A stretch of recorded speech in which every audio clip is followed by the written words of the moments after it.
Hello, my name is Major Mike Webb, and you might say that education and religious faith runs throughout the entire narrative of my family history. I am in the third generation removed from slavery in my family, a third generation military officer, and a third generation college graduate, which is rather unique because while as many as 50% of black males today can say that they went to college, only about 13% can say that they stayed to graduate and receive a degree. And one thing that I know from my experience is that with two parents who had been to college as early as the second grade, when I was only 6 years old, when they say that many kids, particularly of color, have already been written off, I already knew that I was going to college, even if I didn't know exactly where. Probably because most of the adults of influence around me had gone to college and had emphasized going to college. And children tend to be quite impressionable, which was certainly true in my case. HBCU presidents like Sam Proctor, Dave Shannon, and even Benny Mays had visited and stayed in our family home.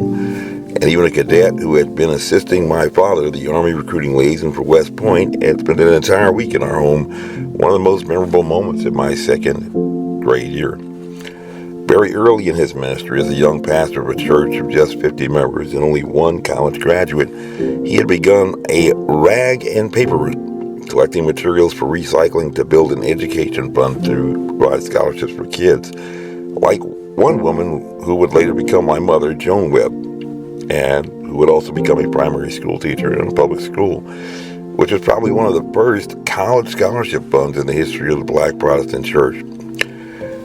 Some may have gone to other churches for the music and the choir. Some may have gone to other churches for the preaching, but my daddy's church membership swelled to almost 2,000 members because on their way to heaven, the members of the Monumental Baptist Church also want to be able to go to college, a spirit that motivated many who may not otherwise have done so, training a child in the way that he should go, and when he is old, he shall not depart from it. My godfather, my father's son in the ministry, was Reverend William H. Gray III, my Uncle Bill, who had become the president of the United Negro College Fund after he had departed national politics as the majority whip in the U.S. Congress. And their motto had been, "A mind is a terrible thing to waste." Uncle Bill had received his baccalaureate degree from Washington and Jefferson College in Washington, Pennsylvania, which is not an HBCU.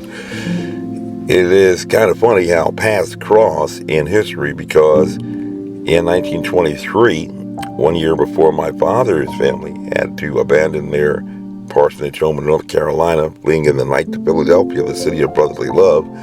because a black player named Pruner West had been included on the playing roster for the football team playing against my alma mater in the Shenandoah. They had walked off the gridiron against the football team at W&J, where a now very familiar name, John Heisman, had been the team coach at that school. When my alma mater back then in 1923 chose rather to forfeit the game 1-0 than to play an integrated game of football. And 8 years earlier, a similar issue had arisen in a game in my native garden state of New Jersey, where the football team from my alma mater had forced Rutgers University to capitulate to demands to prevent a now very famous singer and actor, Paul Robeson, from playing in that football game. And in 1961, 5 years before I was even born, the trustees at my college alma mater had even revoked an invitation to speak that had been extended to a good friend of my father, another Negro clergyman by the name of Martin Luther King Jr.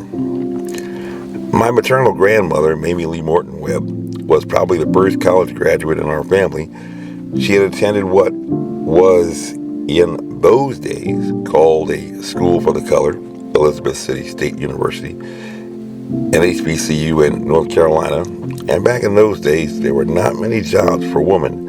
and so like many she chose to become a primary school teacher and had taught in a segregated schoolhouse just across the state line from Danville, Virginia, in Rockingham County, North Carolina.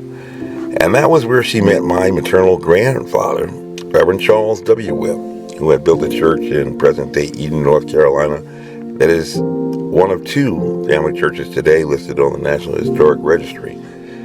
It is kind of funny how things come together, because Granddad, Reverend Charlie Webb, had been shot at a polling place during a contested election, forcing his family to flee through the night to Philadelphia, but where, despite having been a primary school teacher in a segregated schoolhouse in the South, she had been refused a job as a teacher because they did not recognize her teaching credentials that had been earned at a school for the colored, and she was forced to begin work as a domestic, a menial job in which she was paid so little that during my father's childhood, the family had been forced to move a total of 17 different times to different tenement houses throughout Philadelphia. And in an odd twist of fate, adding a part of our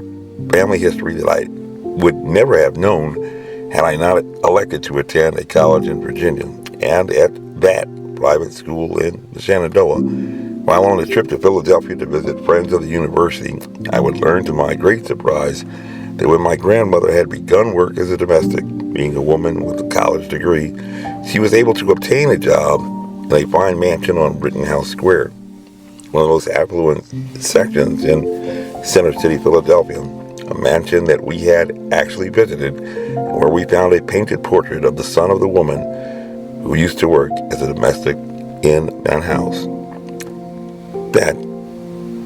portrait was of my father. But despite hardships and setbacks, my grandmother kept faith in the value of education, which she had passed on to her son, my father. And even though, despite graduating from Philadelphia Central High School on Broad Street at the age of 16, he wouldn't begin to earn his baccalaureate degree until he had reached the age of 24, and at Eastern Baptist College in St. David's, Pennsylvania, just above the city line, where he was not even permitted to sleep in the dormitories. And while he was serving as a young pastor in North Jersey, just across the river from Manhattan, commuting every day, and he would find time to sleep on a bench at the Paoli station, his stop on the Paoli Local from Philadelphia's 30th Street station, when returning each day to attend class. Nobody ever said that education was easy, and one day he would become the first black member of the Board of Trustees at that same college where he had not been permitted to even sleep in the dorms. Most know that my daddy, Reverend Ursel Webb, had been a black preacher, but he had also been an educator, and it was that unique combination of professions that had most appealed to one of his fellow National Guardsmen, a medical doctor by the name of Dr. Paul T. Jordan, who had been elected as a reform mayor in Jersey City, and who had wanted to begin the first magnet high school in the state of New Jersey, in the second largest public school district in the entire state. Daddy had been the assistant principal at the Westfield High School, an affluent suburb, where, but not for this unique opportunity to serve as an assistant superintendent, when I was just in the 4th grade, there were actually plans to leave the ghetto of Jersey City to relocate to a place a little further removed from the hustle and bustle of Manhattan and downtown New York. But Daddy took on this rather daunting task because magnet high schools were as unpopular then as public charter schools are today, and a wall of separation between church and state notwithstanding, it had been Mayor Jordan's thought that my daddy, often called the Black Jesuit, could impress upon his preacher mafia, Rabbi Berman and Father Yanatelli, to find a place to establish a campus for the first magnet high school in New Jersey, the Academic High School. Today it is the 68th ranked magnet high school in the nation, with an enrollment that is 82% minority, with a 100% graduation rate, with children graduating from inner city schools to many competitive colleges like Stevens Tech and MIT. But back in the early 1970s, it was just a string of satellite campuses at the Jewish Community Center, St. Peter's College, and the St. Peter and Paul Grammar School, and any other location that a group of ministers could find to make a place for a new idea for public education. They say we are shaped by our experiences, and perhaps that explains what has been described as my passion for education. My name is Major Mike Webb, committed to education, committed to our kids, and committed to the future. By God, honest.